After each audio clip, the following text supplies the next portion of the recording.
আজকাল সন্ধ্যাকালে 1 নম্বর গণডেপুটেশনে দলে দলে যোগ দেন।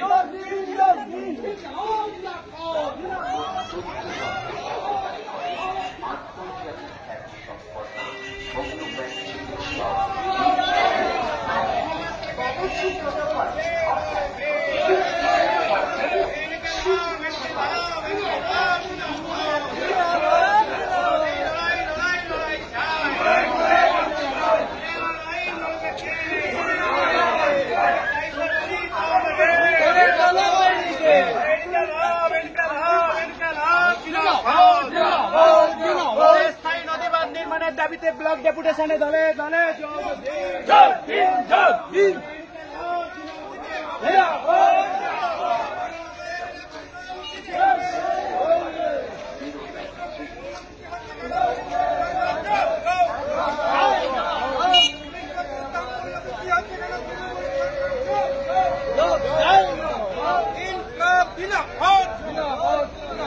সংসদীর কাজ বহন করতে হবে।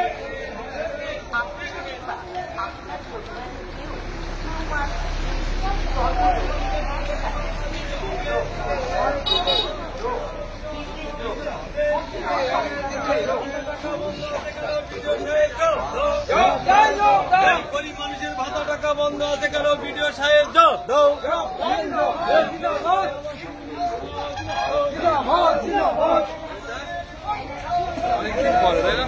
ভালো লাগছে।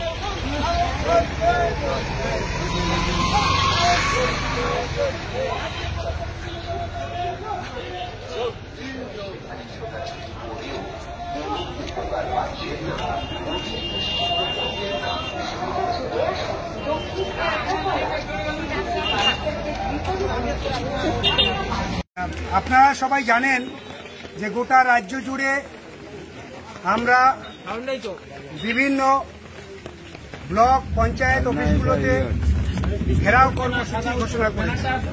ব্রিগেডের পরে আমরা সমস্ত গ্রাম বাংলার মানুষের কাছে পৌঁছে গিয়ে তাদের নিজস্ব আদায়যোগ্য দাবিগুলোকে, স্থানীয় দাবিগুলোকে গুচ্ছ আকারে আমরা কখনো পঞ্চায়েত, কখনো বিডিও অফিসে আমরা ডেপুটেশন দেওয়ার চেষ্টা করছি, জানানোর চেষ্টা করছি।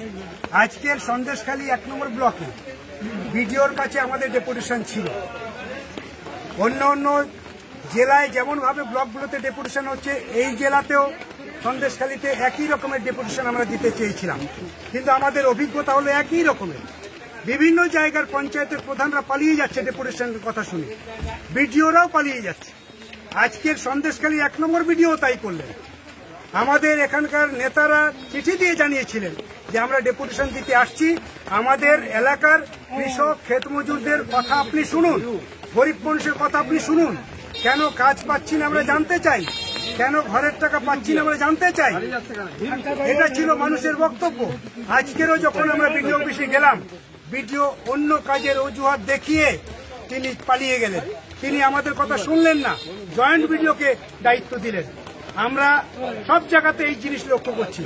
আসলে এই সময়কালের মধ্যে গোটা রাজ্যে গরিব কৃষকরা, ক্ষেত মজুররা যেভাবে জেগেছে, তাতে সরকার পক্ষ সাংঘাতিকভাবে ভয় পেয়েছে বলেই তারা গরিবদের সামনাসামনি হচ্ছে না।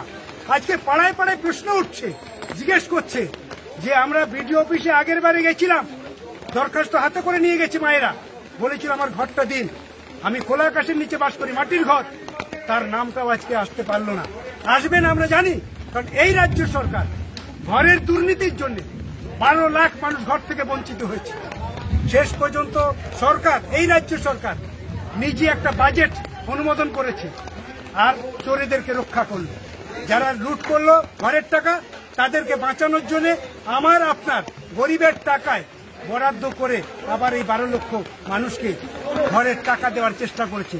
প্রথম কিস্তির টাকা কোনো জায়গাতে পেয়েছে, দ্বিতীয় কিস্তির টাকা পাবে না। বাজেট যেটা হয়েছিল সেই বাজেটে নতুন আরো 16 লক্ষ মানুষের নাম যুক্ত করার চেষ্টা করেছে, কিন্তু 12 লক্ষ লোক যারা একবার এক কিস্তিতে টাকা পাবে তাদের নাম নথিভুক্ত হয়নি। অর্থাৎ এইভাবেই গোটা রাজ্য সরকারটা দুর্নীতির সঙ্গে জড়িয়ে যাচ্ছে। আমরা চাই সন্দেশখালীতে 100 দিনের কাজ এখনই শুরু করতে হবে, আর গরিব মানুষকে ঘর দিতে হবে। আর যে সমস্ত মা বোনেরা আজকে লক্ষ্মী ভাণ্ডার থেকে বঞ্চিত হচ্ছে, বার্ধক্য ভাতা থেকে বঞ্চিত হচ্ছে বয়স্ক মানুষ, তাদেরকে সেই স্কিমের আওতায় আনতে হবে। আগামী 9 তারিখ হচ্ছে বন্ধ, 9 জুলাই হচ্ছে বন্ধ। ট্রেড ইউনিয়নগুলো ডেকেছে, কিন্তু সেই বন্ধ সর্বভারতীয় আকার নিতে চলেছে। গ্রাম বাংলাতে কৃষক ক্ষেত মজুররা এই বন্ধে অভূতপূর্ব সাড়া দেবে এবং দিনের পর দিন গ্রাম বাংলাতে মিটিং করতে গিয়ে আমরা দেখছি মানুষ ঘর থেকে বেরোচ্ছে। সন্দেশখালীর মানুষও সাহস করে ঘর থেকে বেরোচ্ছে। বাঁধের কথা আজকেরও উঠেছে, নদী বাঁধের কথা। নদী বাঁধ সময়ের মধ্যে মেরামত হয় না, সব টাকা লুট হয়ে যায়। বর্ষার সময় কিছু মেরামত করার চেষ্টা করে। আমরা বলেছি অনতি বিলম্বে আমাদের যে সমস্ত জায়গাগুলো খারাপ আছে তা অনতি বিলম্বে মেরামত করতে হবে। আগামী দিনে আমরা দেখব, 115 দিন 1 মাস দেখব, তারপরে যদি না হয় আবার আমরা বিডিও অফিসে আসবো। বিডিও